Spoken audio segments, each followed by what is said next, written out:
Question 1.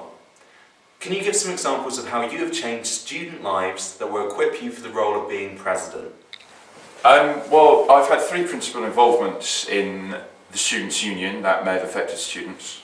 One, I was the News and Arts Editor of Student Direct for a period of 13 months. In that period, I like to think I covered some pretty good films and gave them some pretty fair reflection, but more importantly, as news editor, I conducted some pretty cutting-edge interviews, most notably with our Vice-Chancellor, who runs the university, and asked him the kind of questions that he as a Vice-Chancellor had managed to evade, unfortunately, for 12 years of his tenure. I think that kind of information is crucial to students' understanding of how their university is run, and it's crucial to how they perceive the things going on around them and knowing how their money is spent. So from that regard, I think I really achieved something. But as far as societies go, I've been the General Secretary and the Treasurer of the Debating Society since last year. And in that regard, I've managed to increase the Society's budget by 300% in 1 year. I've managed to get 72 subscribed members, which is, I think, a record for the Society.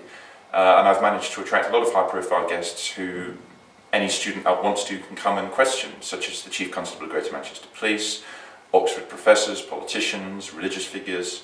And I think it's been a very good way of people to be able to engage these high-profile figures and learn more about themselves and the society in which they live. So I think that's my contribution. Question 2. As Student Union President, what would you prioritise as the 3 campaigning issues for the next academic year? My 3 priorities would be, well, one is the vast quantity of expenses that our university have managed to run up on an annual basis. As you may well see from some of my campaigning literature, total institutional income from home and EU undergraduates studying full-time is £30 million. But our university somehow managed to spend £26 million every year on expenses. They've thus far refused to publish any of the data associated with these expenses, and I think it's the responsibility of any good president to extricate that data, to audit it, to make sure there's no waste involved. If there's any kind of extravagances involved, we can ask that they be spent on students instead of waste.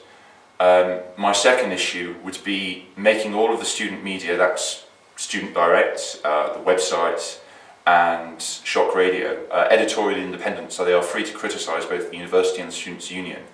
That hasn't been their prerogative before, and I think it's absolutely paramount that anybody who wants to run this place seriously has an independent scrutineer who can tell them whether or not they're doing things well. And of course, since both of these things are student-led, that's absolutely crucial. Finally, I would say that the next big issue that's going to be tackling students over the coming year is tuition fees. It looks like, if the Conservatives get in especially, we're going to be paying more for our education regardless of whether or not we get better quality. I think we have to oppose this nationally and regionally with all of our vigour. Question 3. As the key contact with the National Union of Students, what do you see are the challenges for the year ahead? As the key liaison with the National Union of Students, I would say, well, there are 2 things for the year ahead.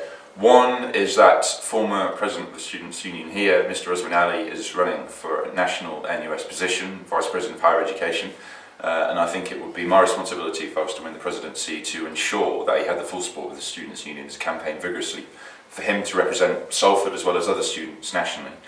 But aside from that, I would say that the government's Brown Review, which is a committee which is investigating whether or not to raise the cap on tuition fees, which currently sits at £3,222, is due to report after the general election. I think it's probable that this committee is at least going to recommend abolishing subsidised interest rates and is most likely going to recommend a raise on the cap on tuition fees.